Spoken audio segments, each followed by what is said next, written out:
Hello, my dear people. Welcome to Selena's Corner.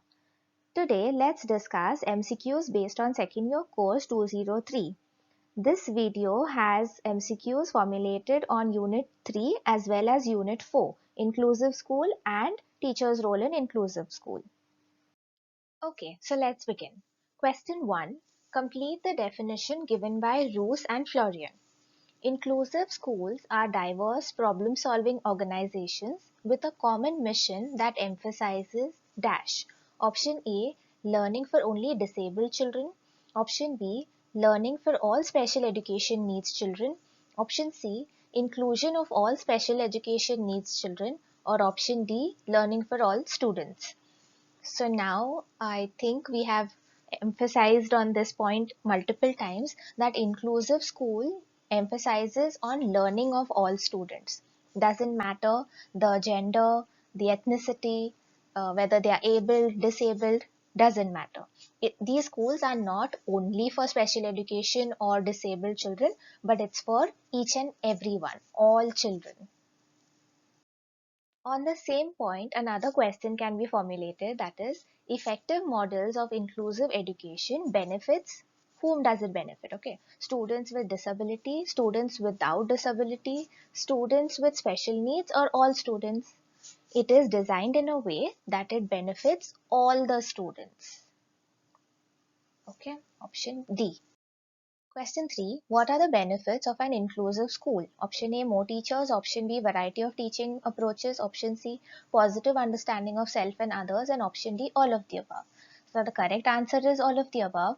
But why so? Because inclusive school, each class has two teachers. General education teacher and a special education teacher. So now the children have access to the teacher more easily because there are two of them and they can cater to their needs effectively.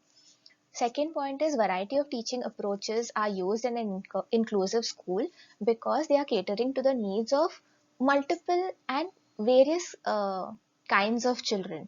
There are children who need different kinds of help. Thus, different approaches are supposed to be used because one approach is not going to cater to all the children. Point C, positive understanding of self and others. The child who has some kind of disability, usually they feel very negatively about themselves because they are bullied and laughed at by the others. But when they are studying in an inclusive school, there is such a nice environment created that they get positive vibes from even the normal kids and they start feeling good about themselves. And the regular kids already feel good about themselves, but after working with these disabled children and other children of other ethnicity, they find out that they become friends, right? So they start feeling positive about the other people as well. Thus, all of the above is our correct answer. Well, before we move on, I would like to remind you, please like, share, and subscribe to my channel. Question 4. Inclusion means assimilation, that is, making everyone the same. Is this statement true, false? Could it possibly be true, or you don't know? Correct answer is option B, false, because inclusion doesn't try to make everyone the same. In fact, it tries to give each student what that student requires to do his best. They are trying to give education to the child to bring out his own individual best self out. Question 5, match. This we have already covered in the first unit, but I have been getting these requests that certain children have confusion between mainstream and integrated, and hence I have integrated this question in this video. Okay, let's start. So on the left side, you've got all the different types of schools, and on the right side, you've got in short definitions of these schools. To begin with, uh, first is special school.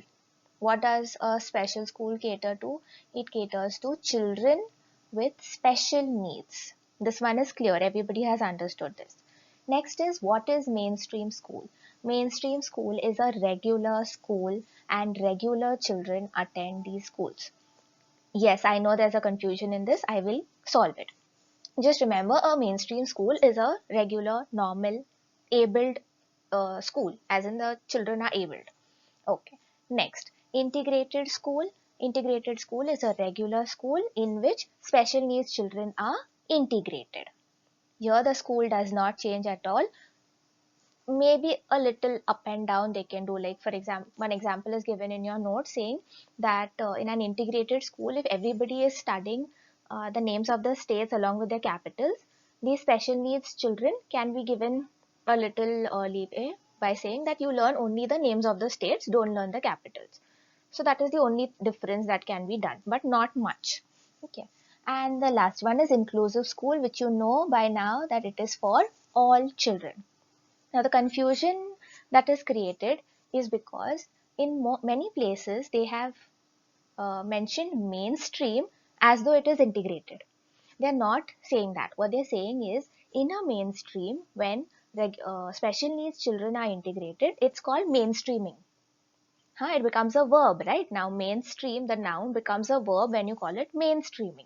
Mainstreaming means in a regular school, children with special needs are integrated. They have not used the word integrated over there, but when that is what they mean, that in a mainstream school, when you send special needs children, it's called mainstream. So in multiple paragraphs they have mentioned mainstream as though they are talking about integrated, and that's why the confusion, but you do not need to get confused. Okay, read the entire question. You have to understand this on the basis of context.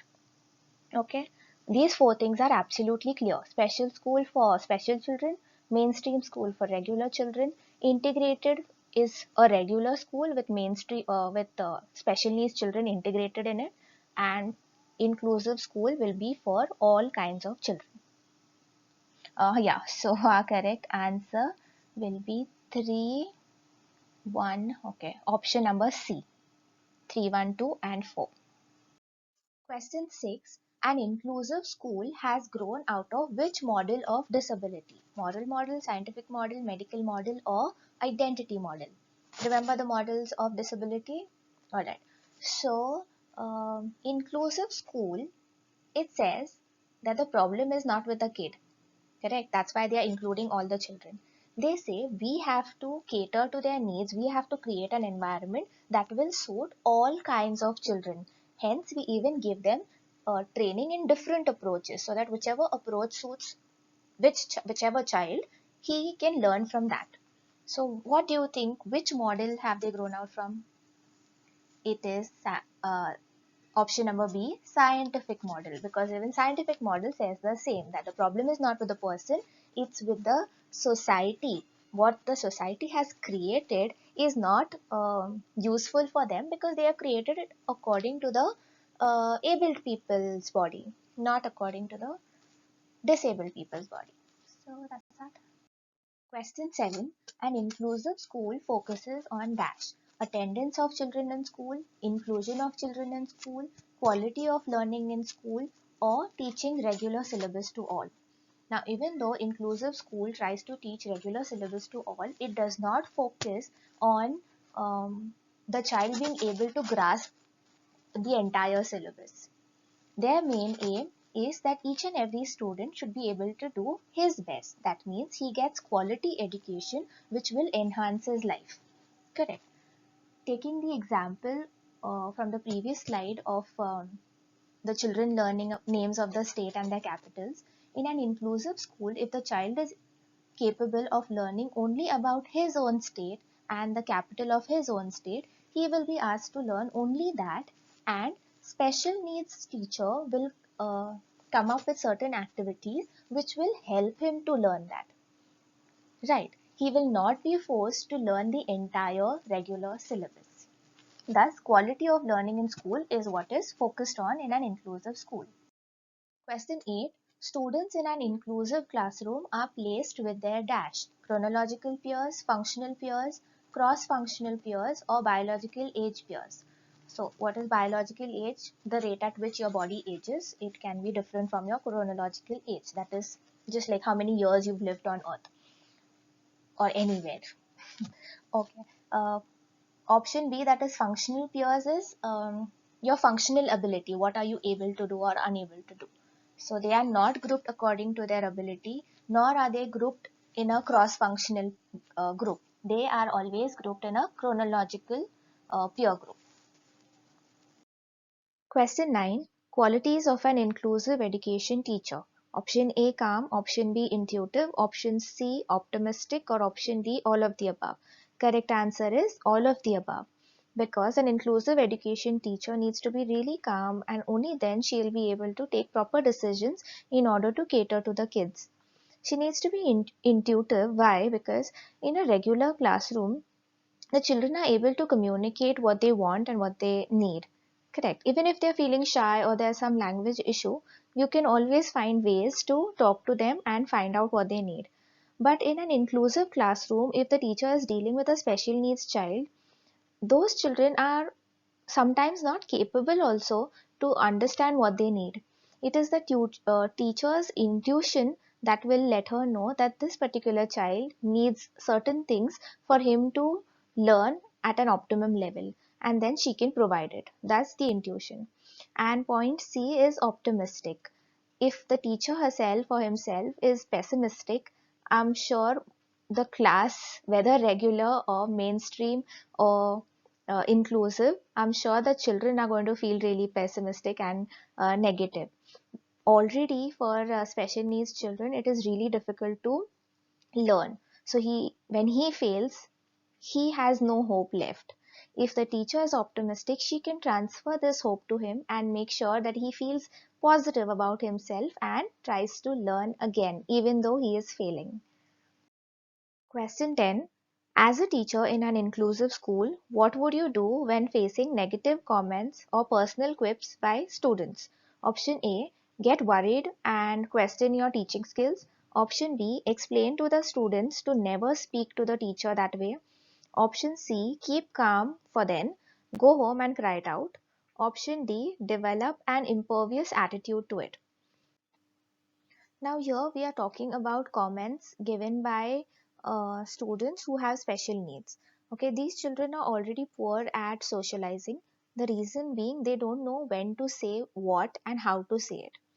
So the same thing happens in a classroom as well.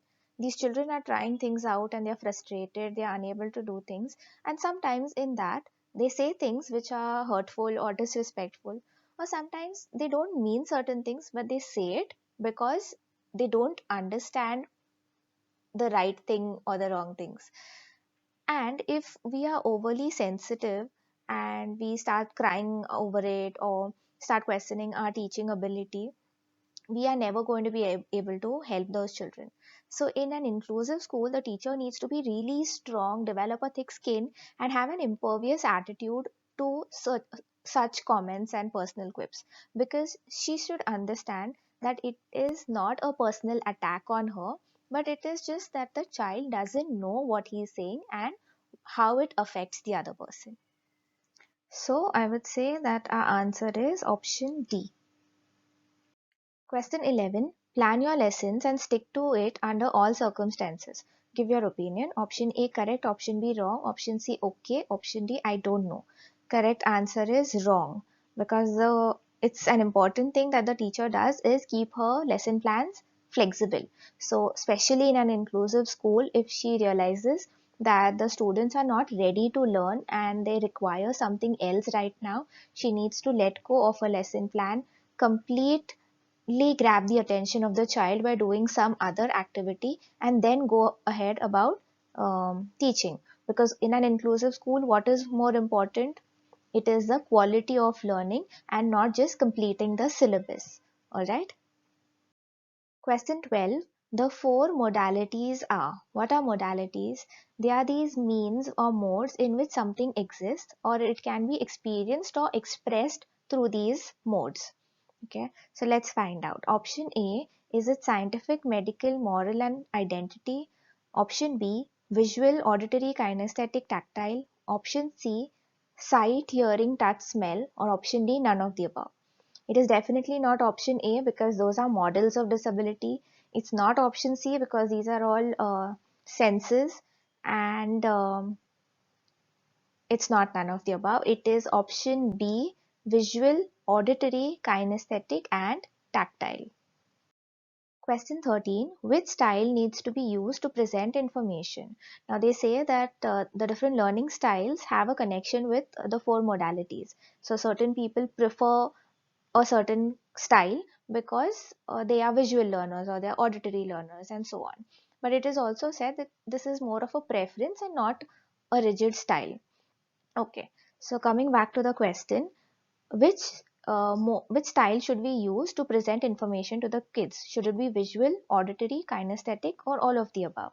Correct answer is we should use all the three styles since we have all types of children in our class. So if there are some children who are auditory learners according to them, then they get auditory information as well as visual and kinesthetic. And if there are certain children who prefer kinesthetic style of presentation, they receive that as well. Question 14. Collaborative and participative techniques of learning reduces dash understanding of self and others, prejudice, socialization, both options A and C. So this answer doesn't need much of explanation because collaboration and participation reduces prejudice. It does not reduce understanding of self or others, or it doesn't even uh, reduce socialization. Question 15. Who plays the most important role in an inclusive education? Option A, teacher. Option B, policymakers. Option C, principal. Or option D, school management. Even though all four are very important, the correct answer is option A, teacher, because she is the one who is going to implement all the policies, the resources that the principal and the management provides, plus her own skills to actually make inclusive education successful. So it is the teacher. Question 16. To make inclusive education a success, what is the most important of the following? Option A. Make inclusive education mandatory by law. Option B. Include inclusion in the Constitution of India. Option C. Create awareness about inclusive education and its benefits among teachers. Option D. Formulate policies for the education of teachers. So the Constitution of India has already made acts to include all children in school. So point B is not our answer. Point D is also not our answer because it's quite vague. Policies for education of teachers could be any random thing, not even related to inclusion. And so our correct answer is option C, because even if the government makes it mandatory that all schools have to be inclusive, unless and until the teachers understand and believe in it that inclusive education is beneficial for the children and for the country, it is not going to be successful. And the question says that inclusive education needs to be successful.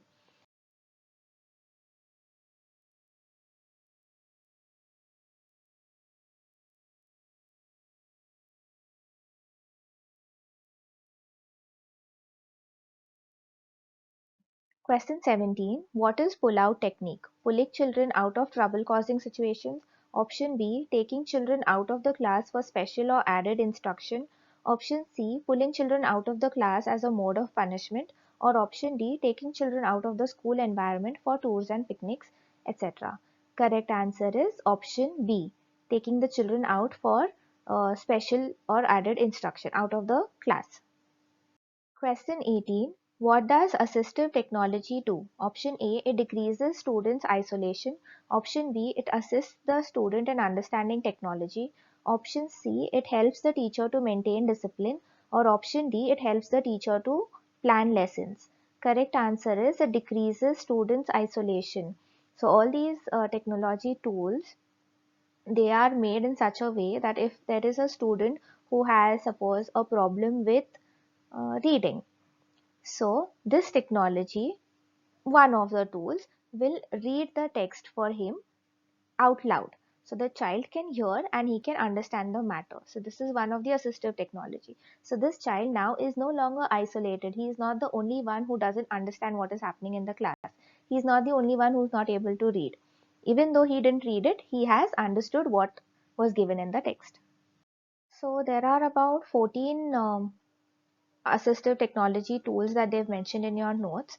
I have given you examples of just two so that you know what kind of questions can be formulated on the other 12 as well. Okay, I won't be framing questions on all 14. Alright, question number 19. Which assistive technology tool has a built-in synthesizer that reads aloud each number, symbol, operation key as well as answers? Is it abbreviation expander, free-form database software, word predicting program, or talking calculator? The correct answer is option D, talking calculator. So the child puts in the numbers, he adds the operation, and he finds out the answer. So the calculator reads out all those numbers, the operation that he clicked, and also the answer. The child can easily listen to this and cross check whether he has entered everything correctly and if he is writing the answer correctly. Okay, so this is an assistive technology tool. Question 20. What do variable speed tape recorders do? Do they record audio and video at various speeds? Point B. Plays audio at the required speed without distorting quality. Option C. Takes dictation from the speaker and it appears as text on screen. Option D. Plays recorded books. Correct answer is option B. Plays audio at the required speed without distorting the quality. So the child can say he's attending a lecture, he can record the lecture, and then later on he can either decrease the speed or increase it if that is what he needs, and then listen to it. In this, the quality of the recorded audio does not get distorted. That's it, guys. I hope I was able to help you to study this course. Please help me out by liking this video and subscribing to it. And please tell your friends about my channel. Thank you. I will see you in the next video.